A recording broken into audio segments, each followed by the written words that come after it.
I should begin with a thanks particularly to Peter for a very generous introduction. Now I have a lot to live up to. So I hope to do that in the next few minutes, and of course a big thank you to Ingrid and Maya as well for helping to put together what looks like such a fantastic program of events. And equally, I am also excited by recognizing lots of names and faces, and very keen, in fact, to stop talking and come and talk to you. So I hope to do that quite soon. I don't really have much else to say to introduce myself. Perhaps, I think Peter's done a good job at that.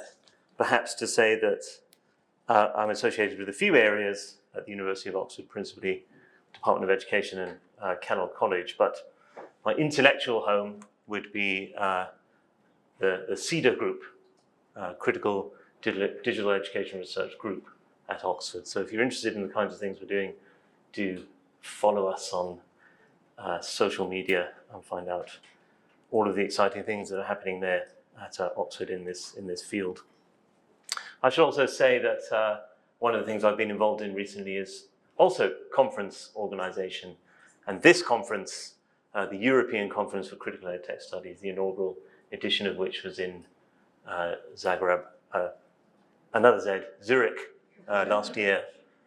And I hope my hosts won't think it's too shameful to do a bit of a plug.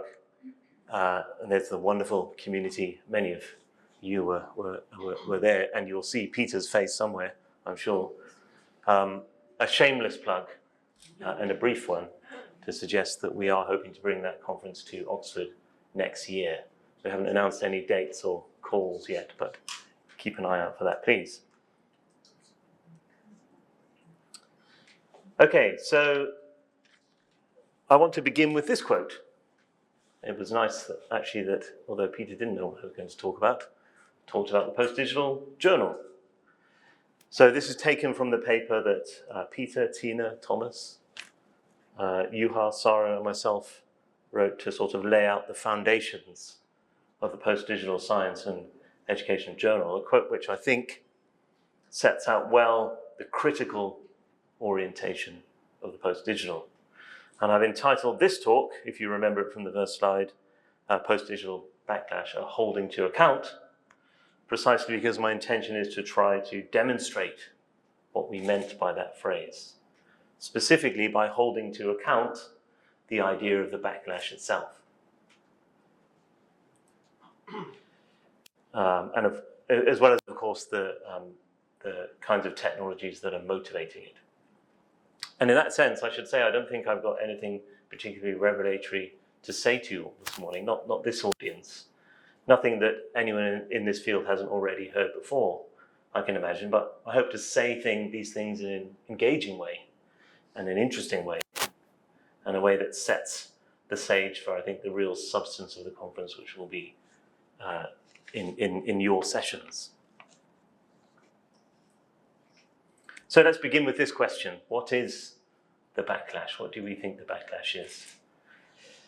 I think fundamentally important is to think about the backlash as something that is mediated.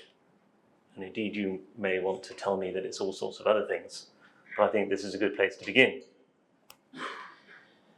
Indeed, most of my slides will be news headlines like these, and I ask that you indulge me in this approach, which I hope to convince you is for good reason, because the backlash is not the same as a critical approach to studying education technology, the kind of critical approach that we do. And that's the basic premise of my talk. I think the backlash is something much more unwieldy, something much more public. So if a backlash is a reaction to a particular trend or change in society, it only becomes so at a particular scale. Backlashes are by their nature surely sizable responses. They are movements. Only a population of a particular kind can engage in a backlash. And at this magnitude, communication, messaging, discourse must involve some kind of mass media, I would argue, at least in our times.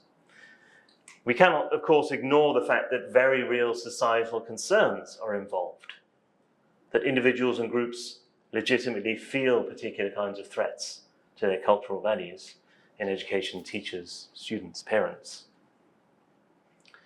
But our sense of exactly what those concerns are, I would argue, are not always directly experienced, or maybe you're going to tell us about those direct experiences in your talks. Indeed, it's much more likely, I would say, to be through some kind of information media. So let's begin with that and something hopeful. This kind of media has positives. Public understanding is developed, communities are engaged to think, discuss, debate, and crucially, the scale at which this mobilization manifests can have real influence. Hopefully on things like policy and regulation, as we heard in the introduction. Influence that academics like us can only dream about. So the hope is that legitimate concerns like these, impacts on the environment, the mental health of young people, the impact of AI on the vulnerable, are kept in the foreground of public consciousness, and that we continue to be encouraged to think broadly about the societal impacts of technology, not just its technical innovation. However, there are downsides, and here it is important to remember that this media is not just about the digital, it is of the digital. These articles do not simply report on trends such as social media and AI. They are at the same time products and components of digital media infrastructures and economy, and one that is data-driven and algorithmically ordered. As some of the early work on algorithm studies, which I think influenced a lot of the work in Postdigital, remind us, we live in a world of calculated publics, as Tarleton Gillespie would put it. And as Ted Streifus suggests here, algorithms are intricately involved in the sorting, classifying, and hierarchizing of ideas like the backlash. It's an idea that has become indexed in data, we might say.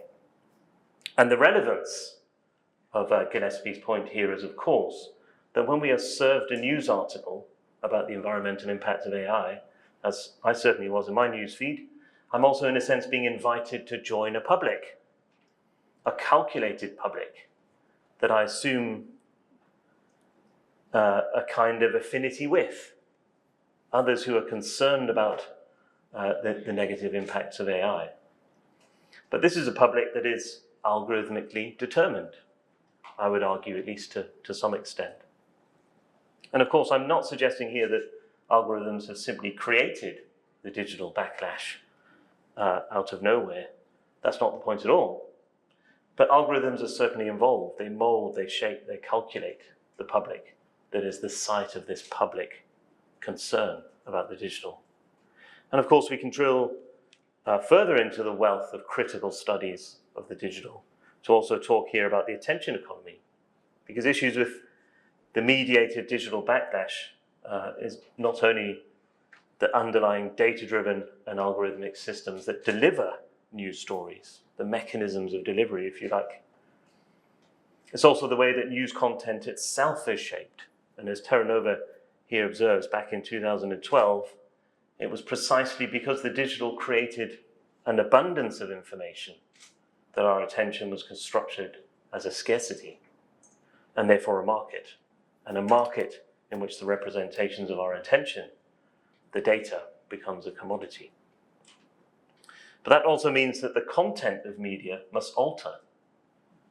Sorry, I have an annoying timer on my presentation that I'm trying to deal with at the same time. It means that the content of our media must alter to become something that grabs our attention, so to speak. So what does that mean for understanding this mediated digital backlash that we're currently in? It means its character, what is deemed to be most important, is determined at least in part by what garners the most attention. What is newsworthy for the backlash, you might say, can tend towards what is share-worthy. What is of substance can tend towards the sensational. So the question here might be, what drives these particular facets of the AI backlash? The outrage of celebrities about the prospect of generative art? Or is it really a concern for the relationships between automation and de-skilling, likely, I think, to have impact on the precarious end of the creative industry, much more so than the Emily Blunts and the Dua Lipas. Is this why we are reading this news? Or is it our superficial but proven valuable interest in the lives of celebrities? And the key point here is that what grabs our attention is not necessarily the same thing as what is most important.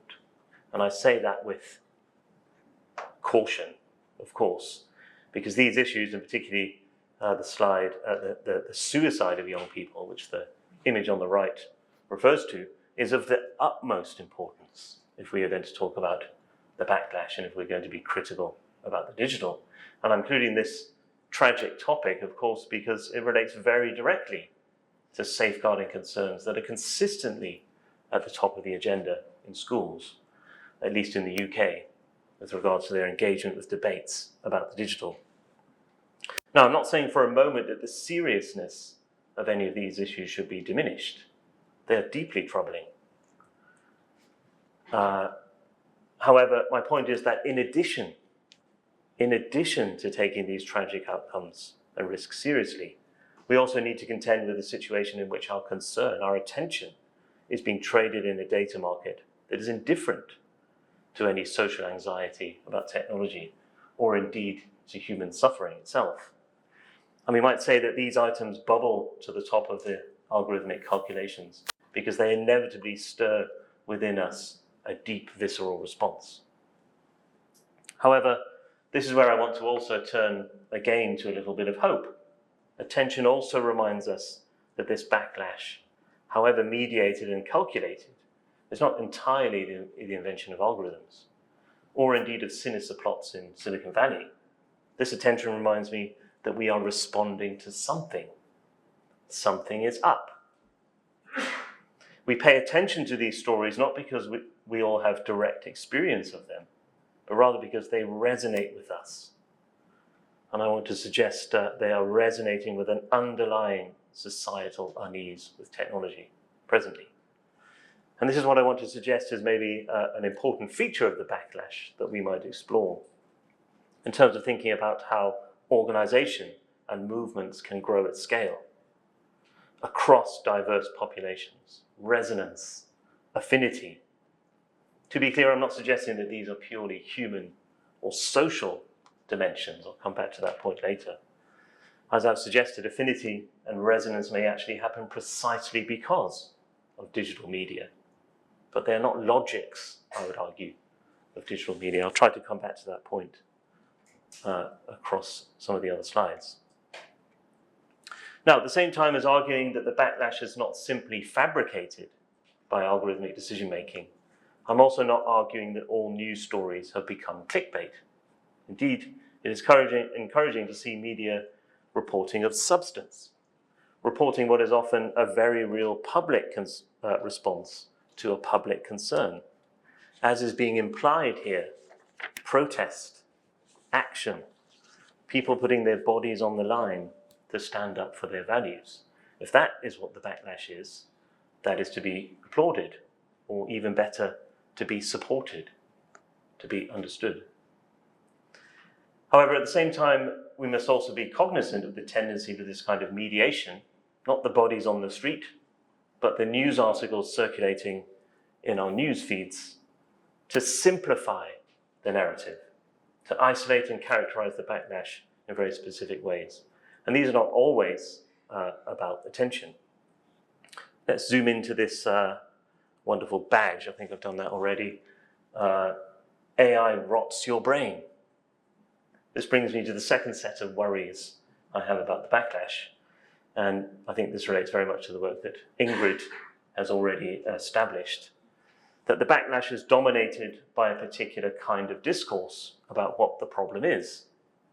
A backlash driven by ideas and methods from neuroscience and psychology, approaches that I want to argue not only individualize and medicalize the problems of the digital, but also through that very portrayal, they are approaches that leave the door open for a very uncritical embracing of technology that completely denies the socio-political character of the backlash, part of which might be putting one's body on the line. Now, I'm hoping I don't need to display many more news headlines on the screen in order to convince you that the potential of cognitive decline has become the central way that the current backlash appears to be playing out, at least in the media. Brain rot is center stage in the ways that the problems of AI are currently being framed. Cognitive decline is surely what we need to worry about the most, the chief danger for our young people and their developing minds. And it's conveyed to us not through clickbait, but through voices of considerable authority. British doctors, what could be more authoritative? Or more accurately, the Academy of Medical Royal Colleges. And of course, this medicalization of social media, just let those quotes appear, is claimed precisely because it's perceived to impact both minds and bodies. As the Academy of Medical Royal Colleges report to the UK government makes clear. For example, the mental health implications of viewing extreme content and the physical injuries often sustained from attempting to reenact things that have been seen online. So in case anyone thinks the point of this slide is to question, expose, debunk this medicalization of social media, I can assure you it's the opposite. It's to emphasize how serious the concerns have become. However, my suggestion is that we need more if we want to really understand the impacts of digital media, especially if we want to do something about them. And again, here we might come back to this idea of resonance. My concerns resonate with what I'm reading here, but they do not necessarily align.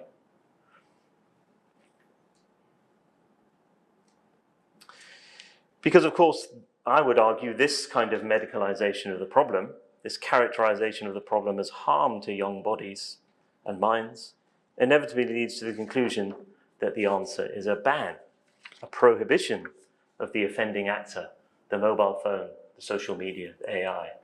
And this is, of course, now a national conversation in the UK, given the government's recent promise, as it suggests here in the Financial Times, to go further than Australia. Other countries, of course, already going through similar decisions. Now, I don't think it would be a surprise to say that simply banning technology is not an outcome that is straightforwardly aligned with what I would call a critical position, even though that critical position is often concerned with pointing out the many problems that are engendered by technology, including damage to both minds and bodies. But I'll return to the question of the ban in a moment. However, for now, I want to dwell on the scientific discourse that is, I think, in quite a dominant position, driving forward such ideas of banning technologies, underpinning in an authoritative way, I would argue, the wider digital backlash.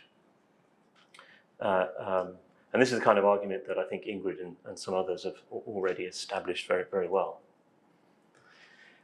Let's look at some more news reporting of substance, here with Time magazine, reporting that develops the previous suggestion of brain rot into something more substantial, at least to me, critical thinking. Finally, we've got here precisely the topic that I'm hoping to discuss and perhaps demonstrate in this talk. And of course, this media reporting is derived from an academic study, and that's something vitally important, I think, to acknowledge in our discussion of this kind of media reporting. It's often drawing from, not separate or abstracted from academic research, but for good reasons, I hope, staying with the Time article rather than the research article is a more authentic way for understanding the character of this mediated backlash. And it seems particularly important for this particular Time article, which published the results of the study before it had been through peer review, justified by the notion that the importance of the findings were too great to be left to the rigors and the durations of scientific publishing. Perhaps that's another demonstration of the reactive qualities of the backlash. So what is emphasized in this Time article, as we can see hopefully with the visualization on the right, is that the study drew on EEG data, electroencephalogram devices placed on the head to measure essentially the electrical activity of the brain, whilst engaging in writing. And this was done to 3 groups, only one of which was tasked with using ChatGPT. Perhaps it's not a surprise that the study found over the course of several months, ChatGPT users got lazier with each subsequent essay, often resorting to copy and paste by the end of the study. Now, much less prominent in this reporting, but certainly important and present in the research article, if you take the trouble to go and look at it, was other aspects of the methodology, qualitative interviews of the study participants, a qualitative analysis of the resulting essays by none other than English teachers. And indeed, this mixed method approach has been used in other similar studies of large language models that some of you might be aware of. It's perhaps not also a surprise then that the English teachers found the essays produced by ChatGPT to be soulless. However, it's important to underscore that the overwhelming emphasis of the reporting in Time was directed towards the quantified results of the EEG analysis. And this is what we're encouraged to take away, as we can see in the visualization there on the right. Now, the final part of this study that's being reported was to ask each group to rewrite their original essays, with the first group that had originally used ChatGPT being now required to write without the AI. I think it's fair to say that the meaning of the electrical activity of the brain detectable by EEG sensors is contested. But again, my point is not to dismiss, not to debunk, but to suggest that we might need more. Critical thinking might be considered from a much wider perspective, I would want to propose, than alpha and theta brainwaves. That is to say, alpha and theta brainwaves and a socio-political dimension to critical thinking. Critical thinking that is not just isolated and abstracted from the social and political contexts in which it takes place, but a critical thinking that is intimately and foundationally relational to the society and the politics that condition the thinking in the first place. How can we really measure the quality of critical thinking, which of course the Time article is heavily emphasizing, without understanding not only the context in which the thinking is happening, but also the assumptions about the theories of societal and political order that give those very thoughts shape? In my view, this kind of study demonstrates most clearly is that when people automate writing with a large language model, they cannot remember, rehearse, or re-articulate the detail of the original writing, or the nuance of the original argumentation, if any. But that seems to be much more about a relationship between writing and memory than critical thinking, unless I'm missing something substantial. Nevertheless, there are implications from this kind of study that I think are also worth underscoring, highlighting. One of the other groups studied, termed intriguingly the brain group, who were not allowed to use AI in the first part of the study, but were tasked with doing so in the final part.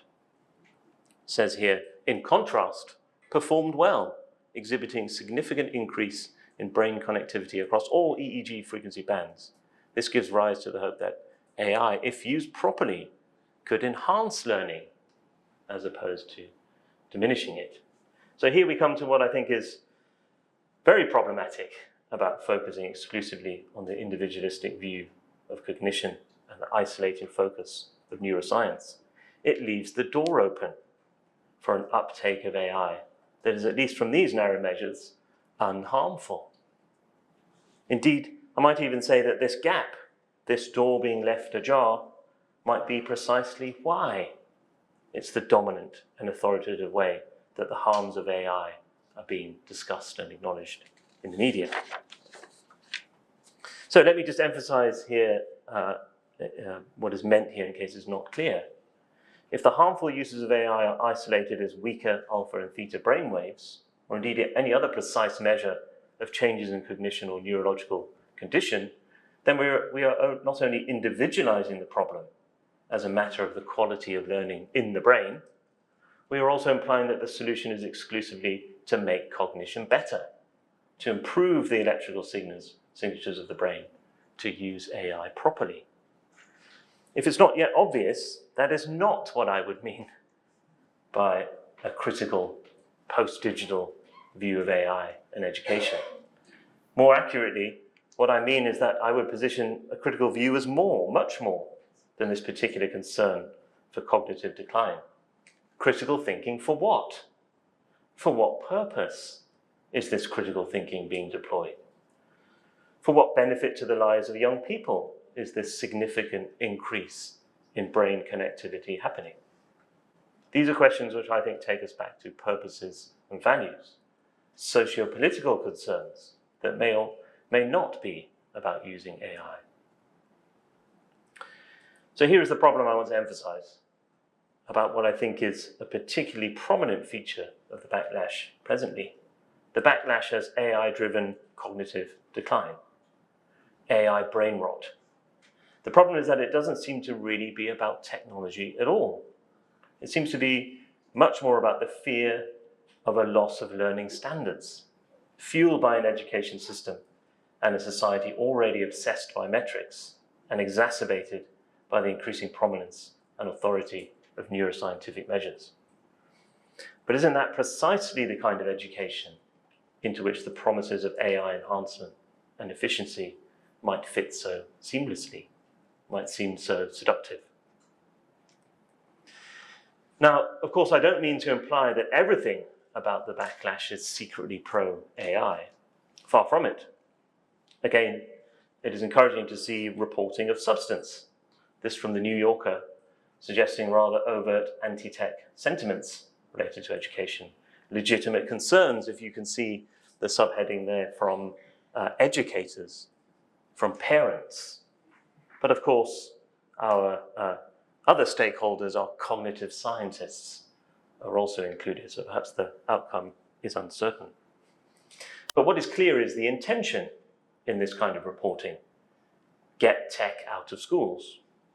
Is this then a triumph of critical thinking about education technology, that finally public opinion is taking seriously the education harms from tech that critical scholars like us have been so long suggesting? This is where those interested in critical work should, I want to suggest, be cautious, because the answer for me is no. Coming back to that quote from the beginning, yes, the point is to look beyond instrumental efficiencies and to understand a broader impact on social life. But it's not motivated at all, I would argue, by an interest in calling for the end of technology in schools. Being critical about education technology was never about getting tech out of schools, but rather, at least as I would put it, understanding the extent and intricacy of technology's unfolding and co-constitutive relationship with society through education. If we go back to this definition of the post-digital from the original article that laid out the sort of foundations of the journal, as I mentioned, I think the orientation is clear. This is not to mean that the post-digital critic does not take a stand, only that the stance is nuanced rather than oppositional. This is another way of saying I would probably agree with all the reasons in the New Yorker article for why AI is not a good thing for schools, including the ones that might be about cognitive decline measured with EEG data. But my position would not be oppositional.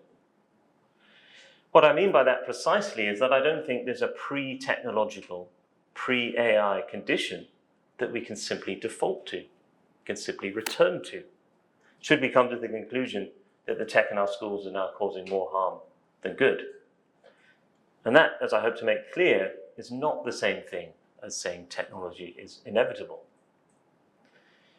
The problem, often, I think, with the digital backlash is that it assumes a distinctly humanist set of assumptions. If we can get rid of AI, we can return to our good old human classrooms. If we can cut out the screens, we can get back to our face-to-face pedagogies. As if the introduction of large language models in education was the start of our problems, not the culmination of a long history of automation, measuring, prediction, performativity, datafication, platformization. I could go on. AI is not the cause of our current educational arrangements and outcomes, merely the latest intensification of an ongoing process. There's no simple going back, I would argue. And what kind of human education would we go back to, precisely? We should know by now, from decades of critical humanist and post-humanist research, that the question was always, which humanism? Tony Davies' excellent book on humanism defines at least 3 or 4. So my question here would be, how often does the pushback, the backlash against tech and AI appeal to human nature or the human condition as an alternative to, a retreat from, the tech-infused classrooms? And importantly, how often is the human condition really defined in those claims? Whose human nature is being invoked as something to return to? From what cultural perspectives are we assuming an authentic kind of face-to-face? A Euro-Western one? I suspect. Champions of get tech out of schools, that kind of backlash, are emerging. And in the UK, Sophie Winkleman is a prominent example. A celebrity tech denier with a background in television, stage, and film, and very well connected, I might say, now turning to the cause of social media and AI harms. Again, I suspect I might agree with many of the concerns about the impact of AI on young people in Winkleman's speech, which we see a picture of there on the right. And she's certainly an excellent and compelling communicator, perhaps by virtue of her profession. But I would caution one might not rush into making alliances with this kind of backlash. The eagle-eyed amongst you might have paid attention to the lectern in front of Winkleman and the organization in whose name she speaks, the ARC, the Alliance for Responsible Citizenship. In case anybody hasn't heard of the ARC, I hadn't until not so long ago. This is an international consortium with the stated aim of uniting conservative voices and proposing policy based on traditional Western values. And this is where I can see my talk is perfectly positioned for this Monday in Zagreb. It is an organization funded by Paul Marshall, the owner of GB News. And those of you who don't know GB News, it's a right-wing news outlet in the UK. Other speakers at this ARC event included Jordan Peterson, Nigel Farage, and Peter Thiel. Hopefully, you will recognize those names as prominent figures on the populist right. From this perspective, it is possible to start to discern what kind of human values, I would suggest, what kind of human nature is being invoked by the appeals to get tech out of schools. We get a sense of what kind of humanism is the default position here. Some parts of Winkleman's speech make this explicit. This is, I think, a thoroughly conservative, regressive vision of the future of education. One that I think isn't just about rolling back tech, but seems to imply a rolling back of all sorts of other progressive ideas about what education is. And this is where we as critics, as post-digital scholars, I think need to be careful. Is our distaste for AI so easily aligned with the traditional pedagogies of a church school? But again, not to be too oppositional, I would perhaps return to my brief suggestion of resonance here. Maybe I don't align with this particular view, but there is a resonance of concern. And that might be one way to move beyond an oppositional response to this kind of backlash. Now, without deviating too much into the politics here, but I think this is important, there is something very fishy about an event that claims to be against tech in schools, but also gives a platform to a well-known Silicon Valley venture capitalist, Peter Thiel being the co-founder of PayPal and Palantir, which we're going to hear about in one of the papers, I think, at the conference, and an early investor in Facebook. and Nigel Farage. If you don't know, a British populist right politician who's not only been funded extensively through cryptocurrency donations, but is also accused of lobbying to avoid the regulation of digital currencies, as is being reported here. So from that, I think it's fair to conclude that this ARC movement, this particular area of the backlash, rather likes digital technology. So returning to Winckelmann's proposal to get tech out of schools, we perhaps see what this kind of statement really means. It means, yes, we remove social media and screens from the schools over here, but we're perfectly happy with the technologies of mass surveillance and the untraceable movements of digital currency everywhere else.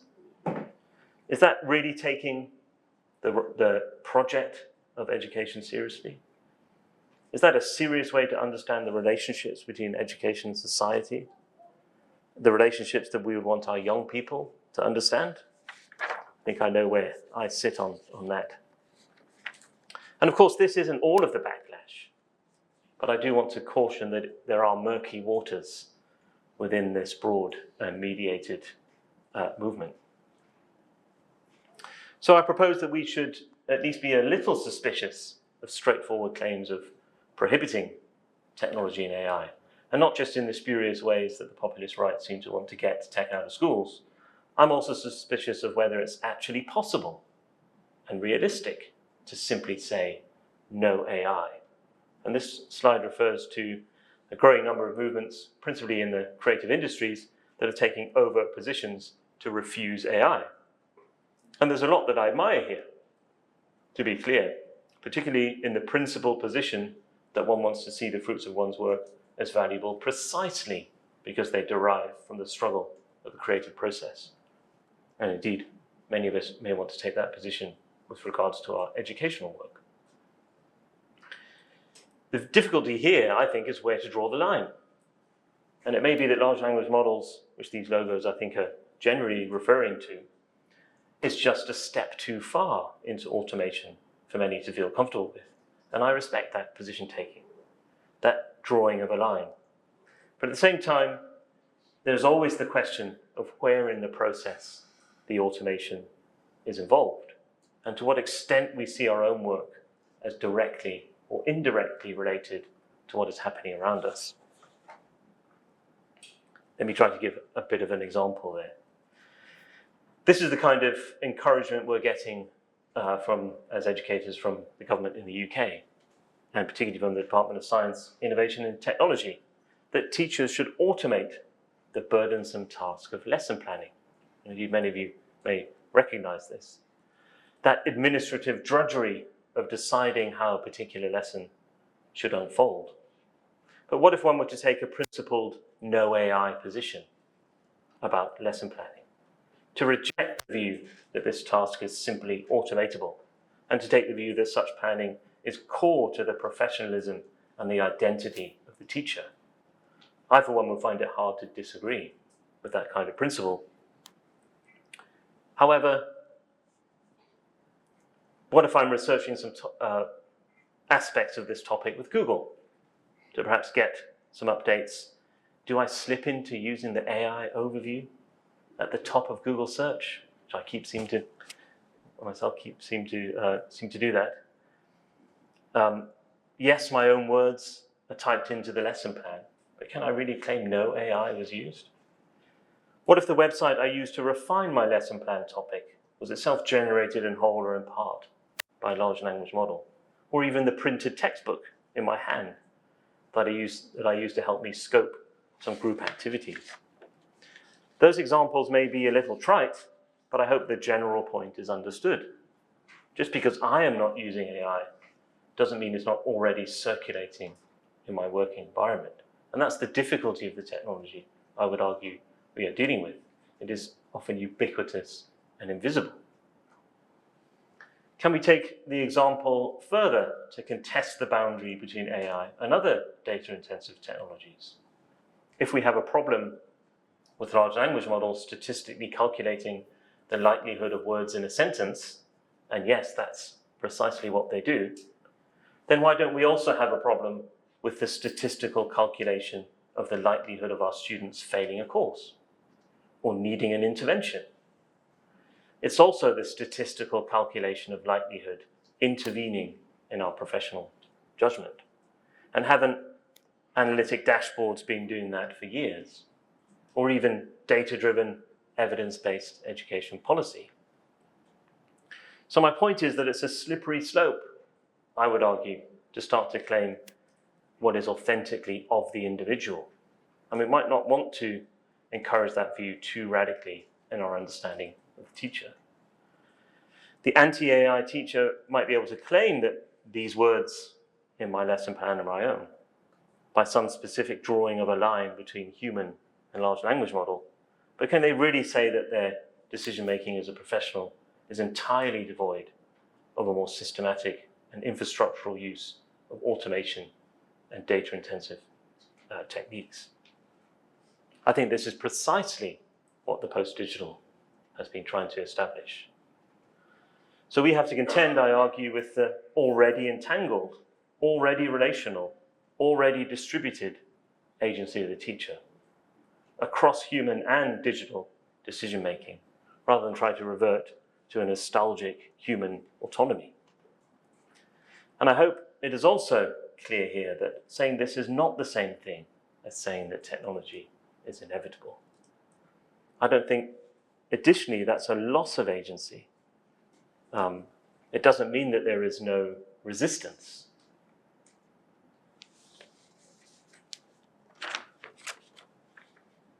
Okay, and at this point, to conclude, what I want to return to is something hopeful. After all that critique, I've argued that the backlash is thoroughly mediated, a calculated public that surely marketizes our attention and our outrage as much as it documents real concerns. I've argued that the backlash tends to be dominated by a view of cognitive decline and an associated prohibition of tech, rather than acknowledge the social and the political harms. And I've argued that the backlash is often problematically oppositional, sometimes revealing right-leaning politics, at others a simplistic appeal to humanistic authenticity. But I hope that none of that comes across as simply pointing fingers at the problems of the backlash, or worse, throwing up one's hands to say that nothing can be done. I think this kind of critical thinking is the opposite. It is absolutely about doing something. But I would argue that the focus, first and foremost, is to understand the territory, not necessarily to rush into action or alliances. And I'm afraid I'm with Edward Said here. Never solidarity before criticism. So what is the territory I've suggested of the backlash? I'm not sure I've demonstrated much more than contestation. Different points of view, differences in what really matters. But contestation is absolutely an important place to begin, I would argue. An important ground zero for thinking about what the backlash is. Contestation is a good place to begin because it should remind us that the backlash is not set. It's not decided. The issues are not settled. The backlash is, to borrow from Nancy Fraser, up for grabs, to be contested. And the link here is not incidental. What is a backlash unless it's something that works for social justice? And a social justice that is contested in terms of its ontology, its scope, and its procedure. The backlash in those terms is not an agreement. It's not a consensus. And this is why we might seek, as I suggested, this idea of resonance with others. Not agreements, alliances, principles, or standards, but a resonance that something is up and something must be dealt with. And that we need to come together and contest what these issues are. And that, I hope, is a good way to end my contribution and to suggest that the contestation will come with your talks in the sessions. So thank you very much for listening.